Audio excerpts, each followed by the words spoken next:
அண்ணா மக்களே, வீட்டுக்குள்ள நம்ம எதிர்பார்த்த மாதிரி வேற லெவல் சண்டை எதுவும் வராது போலயே. அப்படியே சண்டை வந்தாலும் வெளியே இருந்து உள்ள ஒரு 8 பேர் வந்திருக்காங்கல்ல, அந்த 8 பேருக்குள்ள தான் மாத்தி மாத்தி சண்டை போட்டுப்பாங்கன்னு எனக்கு தோணுது. ஏன்னு கேட்டீங்கன்னா, வீட்டுக்குள்ள ஃபேட்மேன் சாரை பொறுத்தவரைக்கு எல்லாரையும் தனித்தனியா கூட்டு பயங்கரமா மண்டையை கழுவி விட்டுட்டு இருக்காங்க. ஒவ்வொருத்தருக்கு ஆப்போசிட்ல பயங்கரமா ஏத்தி விட்டு ஒரு கேம் ஆடிட்டு இருக்காங்க. ஓகேவா? அந்த கேம் சில பேர்கிட்ட செல்லுபடி ஆக மாட்டேங்குது. முக்கியமா தீபக் கனடா சுத்தமா செல்லுபடி ஆகல. அதனால ஃபேட்மேன் சார் அடுத்து என்ன பிளான் போடுறாங்கன்னா, நம்ம ஜாக்லின், சௌந்தர்யா, விஜய் விஷால் இந்த 3 பேரை உட்கார வச்சு 3 பேரே மண்டைய கழுவ ட்ரை பண்ணி தீபக் ஆப்போசிட்ல திருப்ப ட்ரை பண்றாங்க. அதுவும் எப்படின்னா பிளாக்மெயில் பண்ற மாதிரி தான். அதுவும் எப்படின்னா ரொம்ப அழகா பிளாக்மெயில் பண்ற மாதிரி. என்கிட்ட நிறைய பாயிண்ட் இருக்கு சௌந்தர்யா, நான் நினைச்சா ஏகப்பட்ட பாயிண்ட்ஸ் இருக்கு. ஏன்னா சௌந்தர்யா தான் டைரக்டா ஃபர்ஸ்ட் அட்டாக் பண்றாங்க. ஜாக்லின் பெருசா ஃபேட்மேன் சார் சொல்ற பாயிண்ட்ஸ் மண்டைக்கு எடுத்துக்க மாட்டாங்க. அப்போ இதுல வந்து சௌந்தர்யாவை லாக் பண்றதுக்கு என்ன பண்றாங்கன்னா, ஃபேட்மேன் சார் வந்து என்கிட்ட உங்களுக்கான பாயிண்ட்ஸ் நிறைய இருக்கு, நான் எடுத்து போட்டு பேச ஆரம்பிச்சா நீங்களா எக்ஸ்போஸ் ஆயிருவீங்க, பாத்துக்கோங்க. அதனால நான் சொல்றத ஒழுங்கா கேளுங்க. இந்த வீட்டுக்குள்ள நீங்க முத்துக்குமரன் பயங்கரமா டார்கெட் பண்ணீங்களா? எப்படியே முத்துக்குமரன் நீங்க எல்லாம் பயங்கரமா டார்கெட் பண்ணீங்க, ஏன் தீபக் டார்கெட் பண்ணல? தீபக் இந்த வீட்டுக்குள்ள பயங்கரமான ஒரு சேஃப் கேம் பிளே பண்ணிட்டு இருக்காரு. அந்த ஒரு நபரை நீங்களா ஏன் டார்கெட் பண்ணல? அங்கே தெரியலையா உங்களுக்கான கேம் எல்லாம் படுத்துட்டு அப்படின்னு சொல்லி சொல்றாங்க. அப்ப டக்குன்னு அந்த இடத்துல ஜாக்லின் சௌந்தர்யா என்ன பண்றாங்கன்னா, நீங்க ஏதோ எக்ஸ்போஸ் பண்றேன்னு சொல்றீங்களா, என்னன்னு சொல்லுங்க அப்படிங்கும்போது அந்த கோவா கேங் டாபிக் எடுக்கிறாங்க. ஃபேட்மேன் சாரை பொறுத்தவரைக்கும் அந்த கோவா கேங் டாபிக் எடுத்து என்ன பண்றாங்கன்னா, நீங்க ஒரு கோவா கேங்கா இருந்தீங்களா, அந்த கோவா கேங்குள்ள இருந்த ஃப்ரெண்ட்ஷிப்லாம் உண்மையா இருந்துச்சா, நீங்களாம் உண்மையான ஃப்ரெண்டா இருந்தீங்களா? எனக்கு பார்க்க அப்படி தெரியல, நீங்க யாருமே உண்மையான ஃப்ரெண்டா இருந்த மாதிரி எனக்கு தெரியல, எல்லாருமே மாத்தி மாத்தி ஏதோ ஃபேக்கா இருந்த மாதிரி தான் இருந்துச்சு. முக்கியமா நீங்க உண்மையான ஃப்ரெண்டா இருந்தா சாட்டர்டே சண்டே சேதனை ஒரு நாள் வச்சு உங்களை திட்டிருப்பாங்க. ஆனா சேதனை சொன்னது என்ன, உங்களுக்கான ஃப்ரெண்ட்ஷிப் இந்த கேமை பாதிக்குது, சில இடங்கள்ல அந்த கேமை பாதிக்கிறனால அதை மட்டும் கொஞ்சம் கவனிச்சுக்கோன்னு சொல்லி தான் சொல்லியிருப்பாங்க. அதை நீங்க சரியா கவனிக்காம மொத்தமா அந்த கோவா கேங்கை பிரிச்சு விட்டீங்க. அப்ப சொல்லுங்க, நீங்களா உண்மையான ஃப்ரெண்ட்ஸா அப்படி சொல்லும்போது அந்த இடத்துல சௌந்தர்யா வந்து நான் சொல்றேன், என்கிட்ட அதுக்கு ஆன்சர் இருக்கு, நான் சொல்றேன்னு சொல்லிட்டு சௌந்தர்யா வருவாங்க. ஓகேவா? வரும்போது ஜாக்லின் அங்க எப்படி சொல்லுவாங்க, நாங்க பிரிஞ்சோம் உங்களுக்கு எப்படி தெரியும், நாங்க எதுக்கு பிரிஞ்சோம், ஏன் பிரிஞ்சோம் உங்களுக்கு தெரியுமா, எதுவுமே தெரியாம எதுவும் பேசாதீங்க அப்படிங்கும்போது டக்குன்னு சைடுல இருந்து சாச்சனா, கோ நாங்க எல்லாம் பார்த்துட்டு வந்துட்டாக்கா, எல்லாமே எனக்கு தெரியும், எல்லாமே எனக்கு தெரியும், நீங்க பேசணும் எல்லாமே எனக்கு தெரியும் இப்படி சொன்னா அடுத்த செகண்டே அங்க இருந்து ஜாக்லின், நீ சொல்லுமா, எல்லாம் உனக்கு தெரியல, சொல்லுமா, என்னமா நீ பார்த்துட்டு வந்த, நீ நிறைய பார்த்துட்டு வந்திருக்கல, சொல்லி எக்ஸ்போஸ் பண்ணு, நாங்களும் தெரிஞ்சுக்கிறோம், நீ சொல்லி எக்ஸ்போஸ் பண்ணு அப்படின்னு சாச்சனா கிட்ட இருந்து பதில் வர மாட்டேங்கியா, பதில் சொல்ல முடியாத, சொன்னாதான் அங்க பிக் பாஸ் கதை திறந்து வீட்டுக்கு அனுப்பி விட்டுருவாரு, வெளி உலகத்தில் உள்ள டாபிக் உள்ள வரக்கூடாதுல்ல.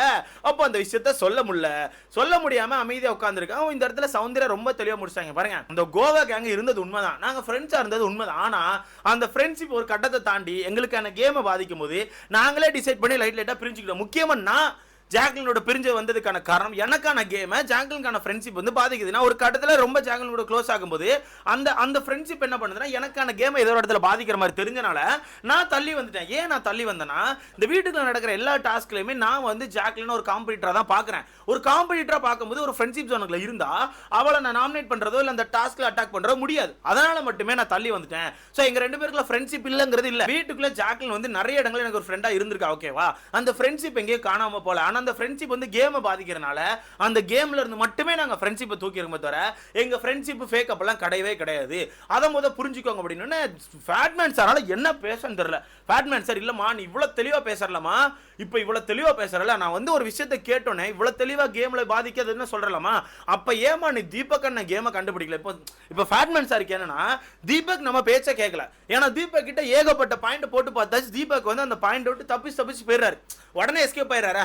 அதெல்லாம் நாங்க பேச முடியாதுங்க, அதெல்லாம் உங்க கருத்து, வீட்டுக்குள்ள டாப் 8 எப்படி இருக்குமோ டாப் 5 எப்படி இருக்குமோ யார் வீட்டு ஆகலாம் எனக்கு தெரியாதுங்க, அதெல்லாம் மக்கள் கையில் இருக்கு, நடக்குமோ பாத்துக்கலாம்னு சொல்லிட்டு ஃபேட்மேன் சார் என்ன பாயிண்ட் சொன்னா அந்த பாயிண்ட் விட்டு தவி போயிட்டாப்ல. அதனால இப்போ தீபக் அட்டாக் பண்ணோம். ஒவ்வொரு டார்கெட்டா நம்ம ஃபேட்மேன் சார் தேடிட்டு இருக்காங்க. இல்ல தீபக் அவர்கள் கடைசியா மாட்டினால தீபக் நேரா திருப்பி விடுறாங்க.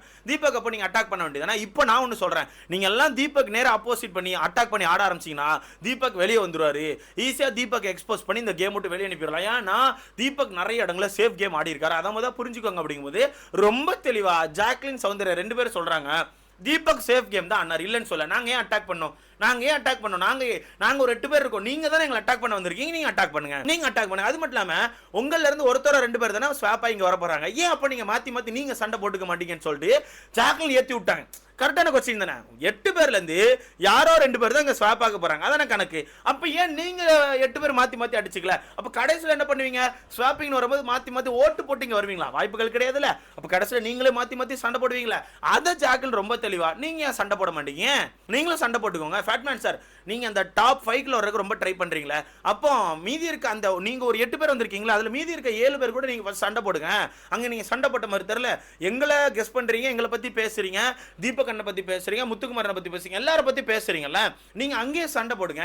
அப்பதான் பார்க்க நல்லா இருக்கும், கேம் வந்து நேர்மையா இருந்த மாதிரி இருக்கும்னு சொல்லி ஏத்தி விட்டதுல ஃபேட்மேன் சாருக்கு என்ன பண்ணன்னு தெரியல. ஃபேட்மேன் சார் அந்த இது பேசிட்டு இருக்கும்போதே நிறைய விஷயங்களை உள்ள லீக் பண்ணி விட்டாங்க. நிறைய விஷயங்கள் ஒன்றும் இல்லை, சௌந்தர்யா ஜாக்லின் ஃப்ரெண்ட்ஷிப்பு, தீபக் அண்ணன் முத்துக்குமாரனுக்கான ஃப்ரெண்ட்ஷிப், இவங்கெல்லாம் எப்படி கேம் ஆடினாங்க, நீங்க எப்படி கேம் ஆடிட்டு இருக்கீங்க, ரயான் எப்படி உங்க கூட க்ளோஸ் ஆனா, அந்த மாதிரி நிறைய விஷயங்களை ஷேர் பண்ண ஆரம்பிச்சோன்னே டக்குன்னு இங்க இருந்து சாச்சனாக்கும் சுனிதா அப்புறம் வேற என்ன சிவான் இருக்காங்கல்ல, சிவானுக்குலாம் அதை ஏத்துக்க முடியல. ஏன்னா நிறைய இன்ஃபர்மேஷன் ஷேர் ஆகிட்டு இருக்குது.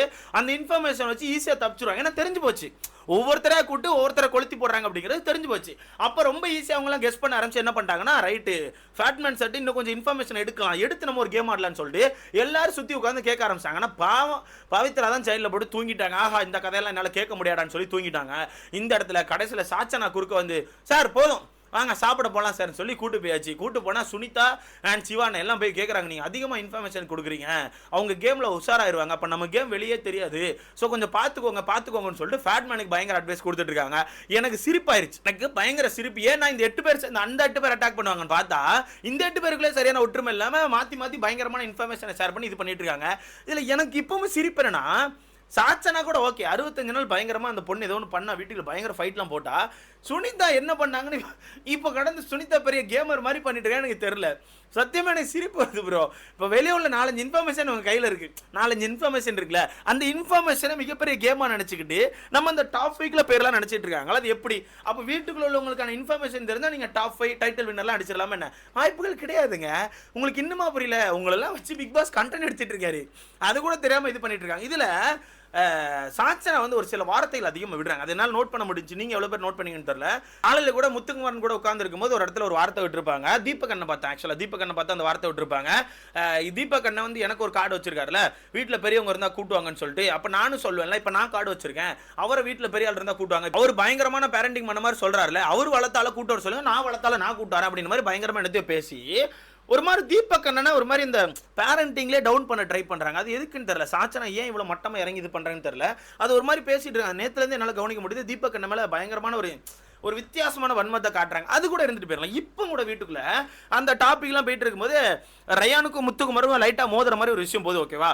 எப்பவுமே ரயான் முத்து மாப்பிள, அதே மாதிரி ஏதோ முத்துன்னு சொல்லிட்டு இருக்காப்புல. அப்படி சொல்லி 2 பேர் பேசிட்டு இருக்கும்போது அது குறுக்க வந்து சாச்சனா வந்து ஏதோ பேசுறா. அப்போ சாச்சனா வந்து பேசும்போது அந்த இடத்துல டக்குன்னு ரயான் ஒரு டாபிக் விடுறான், உங்களுக்கான கொலாபரேஷன் எனக்கு தெரியும், நீங்கள் 2 பேர் சேர்ந்து ஒரு விஷயம் பண்ணுவீங்கன்னு எனக்கு தெரியும்னு சொல்லி டக்குன்னு வார்த்தை விடுறான். ஏன்னா உங்களுக்கே தெரியும்ல, அண்ணன் தங்கச்சி அப்படின்னு ஒரு பாசத்தில் இருக்காங்களே, சொல்ல முடியாதுங்க. விஜய் விஷாலுக்கு வெளியே வந்து பார்க்கும்போது பயங்கரமான மேசிவ் சப்போர்ட் இருந்திருந்தா இப்போ சாச்சனாவோட அண்ணனா விஜய் விஷால் இருந்திருப்பாங்க. பட் பாவம் விஜய் விஷாலுக்கு அவ்வளோ சப்போர்ட் இல்லை.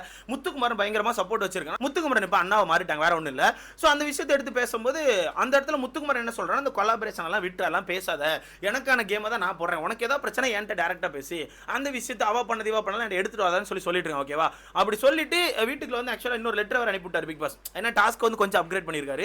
அந்த டாஸ்க் லெட்டர் படிக்கிறதுக்கு தீபக் அண்ணா உள்ள கூப்பிடுறாங்க. உள்ள கூடும்போது 2 பேரும் நடந்து போயிட்டே இருக்கும்போது டக்குன்னு அந்த இடத்துல சாச்சனா ஒரு வார்த்தை விடுறா, இதுக்காண்டி தான் நீங்களாம் இப்படி சொல்லுவீங்க, அந்த கொலாபரேஷனு நான் பாசம் காட்டுறேன், இந்த மாதிரி விஷயங்கள் சொல்லுவீங்கன்னு சொல்லி தான் நான் பெருசா முத்துக்குமார் மேல பாசமே காமிக்கல அப்படின்னு ஒன்று சொல்றான். அந்த இடத்துல ரயான் ஏதோ சொல்ல வரும்போது அறிவு இருந்தா அப்படின்னு ஏதோ சொல்லும்போது டக்குன்னு ரயான் கேட்டேன், என்ன அறிவு இருந்தாவா சொல்லுமா, என்னமா அறிவு இருந்தா என்ன சொல்லுமான்னு சொல்லிட்டு ஒரு மாதிரி ஏறி போயிட்டான்.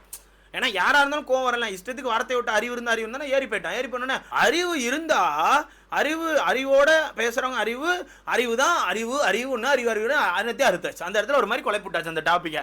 ரயான் சிரிக்கான், பயம் இருக்குல்ல அப்படின்னு மாதிரி ரயான் சிரிச்சிட்டு இருக்காங்க. கடைசியில் உள்ள போகும்போது 2 பேரும் திருப்பி மாற்றி ஏதோ லைட்டாக மோதிக்கிறாங்க.